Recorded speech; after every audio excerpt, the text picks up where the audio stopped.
Alright, we are live, ladies and germs. I gotta be honest, I am honestly very surprised at the racing that we saw this weekend. I did not expect the Pocono doubleheader to be as entertaining overall as it turned out to be. And I'm very pleasantly surprised by that, because usually Pocono sucks, but that was not the case this weekend. Yesterday it started off a little sloppy, but then that third stage I think saved it. Today it was more about the strategy side of things. There weren't a whole lot of lead changes, but that fuel mileage game was absolutely unbelievable to watch. Let's get into it. This is the fuel.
What's happening, ladies and germs? This is the Packerman, and welcome to our third edition of the fuel here today. I've already done two. Early this morning I did the Pocono race from yesterday, the Pocono Organics 325. Then at around 2:30ish I did the Formula One race review, and now we're doing the Explore the Pocono Mountains 350, the second of the two Pocono races from this weekend. One second. There we go. This is our 98th episode ever. One thing about that, closing in on the magical 100 episode mark. And starting with the 101st episode, I'm going to have a new overlay for the fuel. It'll have a bunch more stuff on it in terms of like information and shit like that. I think the webcam portion of it will be a little bit smaller to kind of accommodate all that, and there'll be some redundant shit kind of taken out. Like, we don't really need the fuel. I don't know if we really need the fuel logo per se. I might put it in just for posterity, but I don't think we need my channel logo in there either, because I mean, you already know it's the fucking Packerman 71 channel. So yeah, some changes coming to the fuel as far as the overlay goes, but nothing has changed about my format or anything of that nature. But this is our 98th episode of the fuel. Title of today's episode, well, our third episode of the fuel, Sunoco Fuel Economy Run. It was very entertaining to watch that fuel mileage run play out like it did, especially when you consider the fact that there were like four guys that were right near each other. I think it was Kurt Busch, Denny Hamlin, Kyle Larson, and Kyle Busch, who were all basically right in a group together just saving fuel. There were a couple others that were also going on the fuel economy run, but watching those four kind of stay together and try to save fuel, and watching that race go green pretty much from the beginning of stage 3 all the way to the end was absolutely unbelievable. I mean, it's great to see a race play out naturally like that in this stage format that we have in today's NASCAR. This race was admittedly not as action-filled as the first race was. It was a lot cleaner though. We really only had a couple of incidents, but only 2 caution flags. One that happened right at the beginning of the race, and then one more that happened at the beginning of stage 3, which was for debris. Technically debris.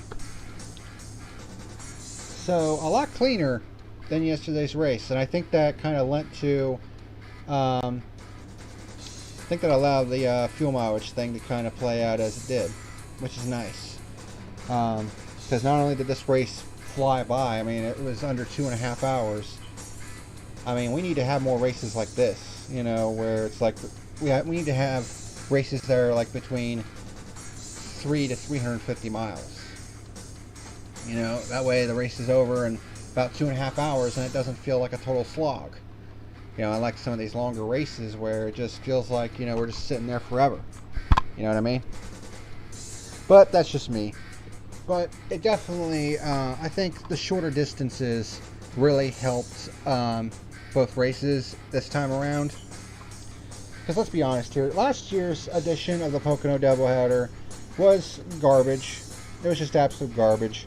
In fact, all 3 doubleheaders last year were terrible, because they also had doubleheaders at Michigan and Dover, and all 3 of them were just absolutely terrible. Not the case this year. It's the first time in a while that we had not 1 but 2 good Pocono races. I think the last time I can think of that, you know, had interesting Pocono races was 2014. That's really the last time I can remember both Poconos having good races. Of course, like I said, yesterday didn't really start out that way, but it heated up in stage 3. And this time around, we had clean racing and a fuel mileage run. So, and who won that fuel mileage run? Kyle Busch. He absolutely robbed the field in this race. And it's not because he didn't have a fast car. He actually did have a quick race car. It's what he had to deal with midway through the race that kind of set this up. And it was a bit of a shocking development, you know. Kyle Busch had transmission and clutch problems. The tranny was getting knocked out of 4th gear, so that was a bit of an issue. And then it got to the point where the transmission wouldn't come out of 4th gear. So at first it was being knocked out of gear, and then it got stuck in gear. So his pit stops were horrendously slow from that point forward, so they were going to have to do some creative strategy in order to salvage something out of this race. And then on top of that, he had no clutch. No clutch whatsoever. So that made it even more of an issue, and somehow, some way, Kyle Busch pulls a win out of his ass with no transmission, basically no transmission. He had 1 gear to work with, and that was 4th gear, and no clutch. And yet he was able to save just enough fuel to make it to the finish and take the checkered flag for his 2nd win of the season, and I think they said it was his 59th career win in the Cup Series. Of course, this is coming not long after he finally hit the century mark in the Xfinity Series. But very crazy race we saw today. So let's go ahead and get into the review right off the bat. We had a lot of cars going to the rear of the field for this race. Larson, Newman, LaJoie, Priest, Alfredo, Custer, and Chastain all had to go to the rear of the field for backup cars. This race was 10 laps longer than yesterday's, 25 miles. So the stages broke down like this. Stage 1 was 30 laps, with stages 2 and 3 being 55 laps. So, due to the invert, the top 20 from the top 20 finishers from yesterday's race would invert to make up the starting field for today's race. So as a result, Chris Buescher, a former winner at Pocono, thanks to some fog that rolled in, We'll start from the pole. We have a good clean start. Busch leads lap number 1. Elliott starts dropping back early on in the race. Then we get our first caution on lap 2. Anthony Alfredo smacks the tunnel turn wall, which cuts down a right front tire and causes him to smack the turn 3 wall as well, which would pretty much ruin his day. He was able to continue, but he was off the pace for the rest of the day. Busch leads on the restart, but he goes up the track in turn 1, and then allows Michael McDowell to take over the lead. Truex starts challenging McDowell for the lead in turn 1, but pushes up in the middle of the turn. Alex Bowman, the winner from yesterday, reported possible brake issues. Then Truex makes the pass on McDowell for the race lead. This was our one and only pure lead change of the day, and it happened on lap 14 with Truex. Christopher Bell gets by McDowell for second, and then Almirola gets by McDowell for third. So McDowell dropping back a little bit. Hamlin pits with 3 laps to go in the stage, as well as Bell and Kyle Busch, so the JGR cars coming in. Larson with some front end damage, which he actually got on this restart when he ran into the back of Hamlin going into turn 1. There was a bit of a jam up going into turn 1. And William Byron, who also pit, was a lap down to Truex, but he was able to fight back, and he was able to unlap himself just barely at the line to Truex, as Truex wins stage number 1. A large majority of the field comes in for service, and Truex wins the race off pit road. So we come to stage number 2, 55 laps. Keselowski leads the start of stage number 2. He was one of the guys who stayed out. He actually had a good run. He actually led the most laps in this race, 31 total. We had 3 wide through the tunnel turn, which was a bit hairy, but they made it through. And it was at this point, at the beginning of the second stage, that Kyle Busch was reporting that the transmission was popping out of 4th gear, which was not a good thing to hear. Blaney loses 2 spots to Kyle Busch and Byron, dropping back to 4th. We had green flag pit stops beginning on lap 46 because, again, this is Pocono. They usually run this race backwards because it's like a road course in a way. So Kyle Busch inherits the race lead, and he actually started singing in the car at this point. He was singing "Fly Like an Eagle." To be fair, the trophy that you get for winning at Pocono is an eagle, so there you go. But Kyle Busch was obviously in a good mood at this point in the race. Not really so much at the start of stage 3, but then it kind of came back at the end of the race, as we'll talk about in a minute. Ryan Blaney has to come back in for a loose wheel. Tough break for him. Byron starts trying to catch Kyle Busch for the race lead. Busch, Byron, and Christopher Bell were all within a second of each other for the race lead at this point in the race. Daniel Suarez comes in for service on lap 63. Kyle Busch pits from the lead on lap 73 and has trouble getting it going because now, instead of popping out of 4th gear, it's stuck in 4th gear. So he has a really slow outlap as he tries to get the car back up to speed.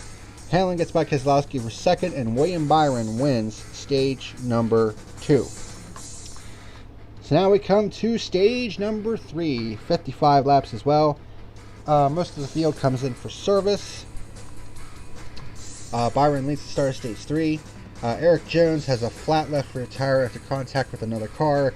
They initially keep it green, but then they throw the caution on lap 93 for debris. I thought that was kind of a late call there. Cole Custer with right rear damage. I'm pretty sure that's who Eric Jones ran into.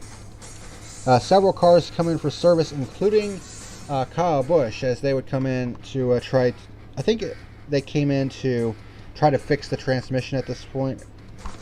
And they would actually end up topping up on the fuel, which would end up being the difference in the race. So Christopher Bell stays out and leads on the restart.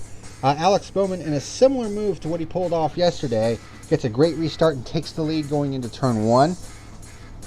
There was some contact between Christopher Bell and Ross Chastain, and it cuts Chastain's tire down. And then there's more contact with Bell as he gets tagged by the 9 of Chase Elliott in turn 3, which turned him sideways, and he smacks the wall with the right rear, which basically turns it into a parachute. And that basically put him off the pace for the rest of the day, because at a track like this, there's no way you're going to go fast with that kind of damage.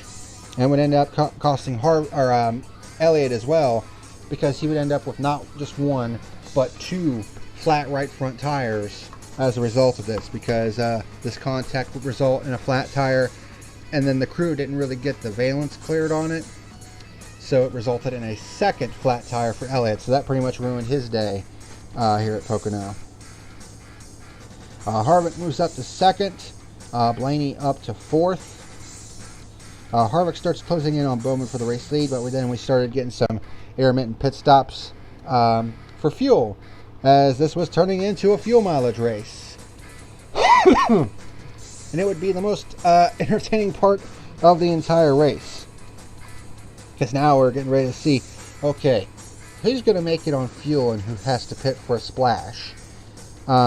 Stenhouse loses a motor on lap 112, but he was able to get it off the track quickly, so we stay green. Harvick pits for fuel on lap 113. Bowman finally pits from the lead on lap 116. He takes fuel on 2 right side tires. 2nd through 12th at this point is playing the fuel mileage game, with Keselowski playing the long game, hoping for a caution.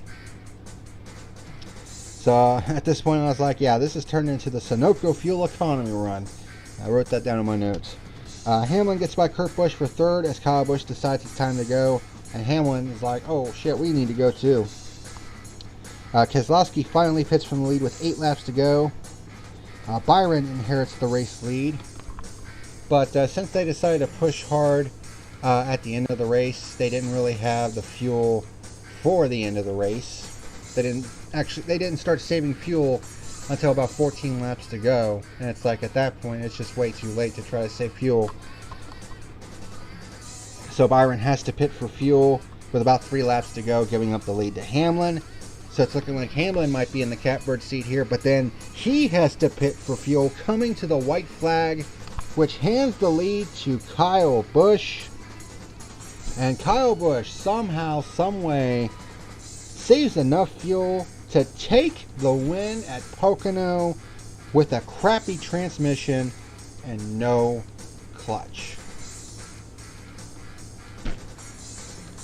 Say what you want about the man, but he turned what could have been a pile of shit and polished it into gold. Unbelievable. I mean, the car was stuck in 4th gear. He had no clutch whatsoever. And yet he was able to save just enough fuel. Of course, he had come in to top the fuel up when he was, when he came in to have the crew try to repair the transmission. And ended up getting just enough fuel to make it to the end, scoring his 2nd win of the season and the 59th of his Cup career. Unbelievable. What an unbelievable race to watch. Fuel saving is a skill, people, and Kyle Busch did it better than everyone else today. And Kyle Larson ended up finishing 2nd, so despite all his problems, he ended up 2nd with front end damage and overheating problems that could have put him out of the race, but he recovered for a runner-up finish. So a nice bounce back for Kyle Larson as well after what happened at the end of the race yesterday. The Kyle on Kyle show is still alive and well. So let's take a look at some stats from this race. There were only 12 overall lead changes in this race. Just one pure lead change, like I said, and it happened very early in the race.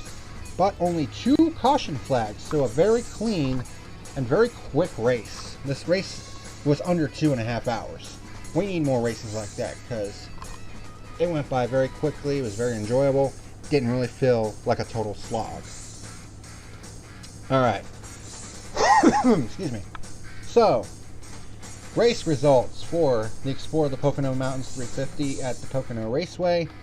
Kyle Busch ending up with the win. He actually ended up leading 30 laps. He was 1 short of tying Brad Keselowski for leading the most laps. Kyle Larson does not lead a lap in this race, which is a shocker, but he still winds up with a 2nd place finish, which is pretty good considering the fact that he had to start at the rear of the field because he had to change to a backup car. Brad Keselowski ended up leading the most laps in this race, 31 out of 140, winds up in 3rd. Kevin Harvick, he actually had a pretty decent car in this race, ended up with a 4th place finish. Bubba Wallace driving for 2311 Racing, finally gets his first top 10 finish with 2311 Racing, and also his first top 5. I've been seeing a lot of shit on Twitter about how, oh, it was a fluke. Like, who the fuck cares? I don't know if you people realize this, but they don't pay you in the middle of the race. They pay you based on where you are at the finish. Not in the middle, not at the beginning, at the end. I swear, this fan base fucking sucks, dude. It really does. A lot of people just need to get over themselves. Ryan Blaney fights back from a loose wheel to end up in 6th. Alex Bowman follows up his thievery of yesterday's win with a 7th place effort. Ryan Preece, that 37 car has no charter. Ow. It's an open car, and he is punching well above his weight in that 37 car. Coming home with an 8th place finish today, Tyler Reddick in 9th, and Joey Logano with a quiet top 10 run. So, point standings with 7 races remaining in the regular season. Denny Hamlin continues to lead the way in the point standings. However, Kyle Larson is only 2 points behind Hamlin for the regular season crown, which comes with it 15 very valuable playoff points. So that could come down to the wire. William Byron is 3rd, 71 points out. Joey Logano in 4th. Kyle Busch with his win moves up to 5th. Definitely performing a lot better than he did at this point last year. He's now top 5 in points, and if he keeps up this run, he could be a threat for the championship. Chase Elliott, another pretty craptastic run today. He's 6th in points. Martin Truex Jr. looked good early on, but fails to get into the top 10. He actually finished 11th, though. So he's 7th in points. Ryan Blaney in 8th. Kevin Harvick, despite his lack of a win, has 14 top 10 finishes in 19 races. But he only has 6 top 10s and has only led 39 laps. A far cry from last year when he won 9 times. That just goes to show you how things can change year to year in the Cup Series. But he's 9th in points. Brad Keselowski rounding out the top 10. Then you have Alex Bowman in 11th in points, and Austin Dillon, Tyler Reddick, both of the RCR cars looking like they are in prime position to make the playoff this year. Kurt Busch, he is 3 points to the good above Chris Buescher.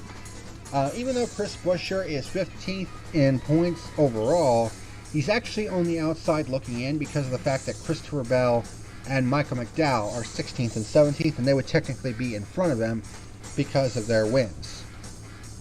So Kurt Busch is 3 points to the good, while Chris Buescher is 3 points to the negative. And then rounding out the top 20, Daniel Suarez. I mean, what can you say about Trackhouse Racing? Punching well above their weight in their first year with Daniel Suarez, 3 top 10s, top 5 run. Currently 18th in points. Ricky Stenhouse Jr. had an engine failure today, so that's not going to help him. And Bubba Wallace cracks the top 10, or the top 20 rather, with his first top 5 finish of the season. As for my final rating for the Pocono, Explore the Pocono Mountains 350, felt very similar in a way to yesterday, but not really, if that makes any sense.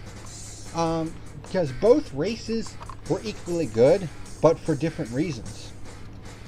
Because yesterday's race was sloppy in the beginning, but had some great action late in the race, and it also included a WTF moment at the end of the race. And then today's race was much cleaner, and it had a fuel economy run. And it ended with a surprise with Kyle Busch winning, despite having a shitty transmission. So, I'm going to rate both of these races equally. Both were equally entertaining, and they both get a huge thumbs up, which is a very pleasant surprise. My final rating for the Explore the Pocono Mountains 350, I'm going to give it a solid 7 on the fuel gauge, much like I did yesterday. So, very pleasantly surprised by Pocono this year, because usually Pocono sucks ass. Well, that is going to do it for this weekend of racing here on the Fuel. 3 race reviews this weekend. 3 race reviews today, honestly, because I had to do both Pocono races and the Formula One race today at Red Bull Ring, which was boring as fuck. But both of the Poconos were definitely pretty good. So, thumbs up for that. Very pleasantly surprised by that. But next week, the Cup Series heads to Road America for the 4th of July. And it is on the 4th of July this time. So, that'll be interesting. I think it makes sense that the 4th of July race is at Road America. So, I don't know why it took so long for the Cup Series to make it back to Road America, but fair is fair. Doesn't matter at this point. We're going back to Road America for the Cup Series, so I think it's going to be a good one.